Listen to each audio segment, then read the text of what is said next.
German Australians, you've got to stop lying. Stop it now.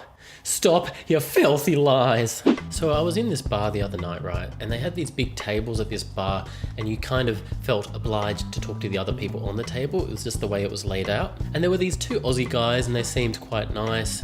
They made a comment about my pizza looking moist, and then they started laughing, and I thought, that's kind of a funny joke. Moist is a funny word. So anyway, I got talking to this one guy, and it turned out that he was actually visiting Melbourne from Adelaide. Adelaide is the capital city of South Australia.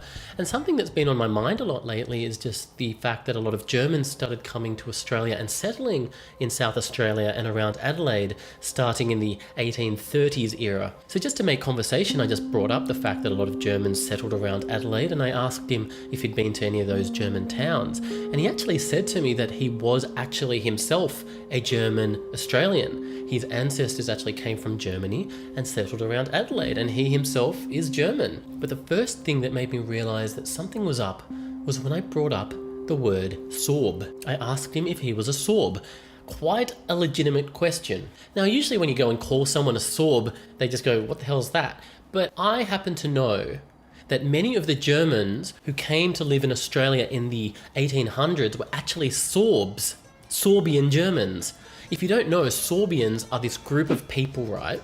They're related to Polish and Czech people, but they've always lived in Germany, in this little bubble in Germany. They're like a Slavic offshoot, and a lot of them started fleeing Germany, and a lot of them chose to come and live in Australia. But when I ask him if he is a Sorb, he's like, never heard of Sorb. What's a Sorb? And I'm like, Sorbians, they're this ethnic group from Germany who came and lived in South Australia. But he just goes, mate, I'm not a Sorb. So I'm thinking to myself, all right, he might not be a Sorb, but why is he being so defensive about it? You know, I'm not calling him a Sorb, I'm just suggesting he is a Sorb. But, you know, I don't follow that line of reason. If he wants to be a self-hating Sorb, that's his business. Well, you would have thought he would have just dropped the topic then. Oh no, this is what he says next. Oh, actually, my family actually fled Germany because of the Nazis, and that's why we came to Australia. So I think to myself, oh, okay, maybe he was Jewish. Maybe he's nothing to do with those earlier German migrations to Australia. So I'm like, oh, okay, was your family Jewish? And he looks back at me and he says, no, we were German. We were German Lutherans, and the Nazis were Catholic. This is what he says. He's like, the Nazis were Catholic and they just persecuted anyone who was not Catholic. So they were putting Lutherans in concentration camps. And I'm thinking to myself, that's not true. That's not true at all. So then I ask him, when did you say your family came to Australia? And he says, the 19th century, 1910s. So he changes his story and he says 1910s. So then I'm thinking to myself, you can't flee Nazis before Nazis exist. That's not how it works. People fled the Nazis because Nazis existed. You can't go and say you fled Nazis like 100 years before Nazis existed. It doesn't work that way. So I decide that I need to confront him. So what I do is I pick up my beer and I take a sip and then I put the beer down, but the whole time I maintain eye contact.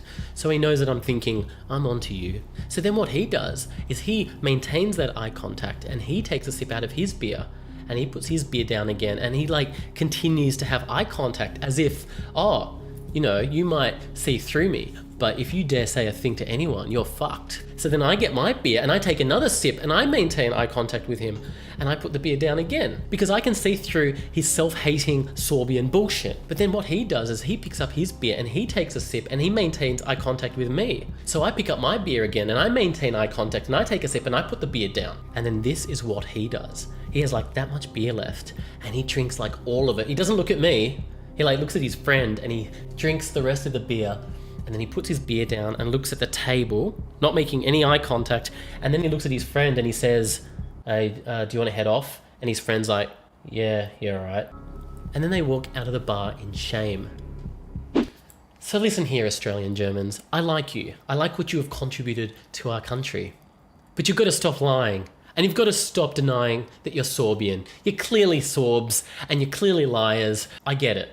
You're confused about your past. You don't know how to explain to people that you're a Sorb. You feel like it's easier to just go and lump yourself in with the whole, oh, we fled the Nazis thing. But you can't flee Nazis decades before Nazis exist. It doesn't work like that. And the sooner that you come to terms with that, the better. So yeah, if you're a German Australian or a Sorbian, let me know in the comments what you thought about this story. Do you think that guy was just a bad apple, or do you think he reflects more broadly on the Sorbian Australian German community? Or do you think maybe he was just pretending to be German to take the piss out of me? I'm not sure. Anyway, I've been Pete Vondelpark. Don't forget to subscribe, and thanks for watching.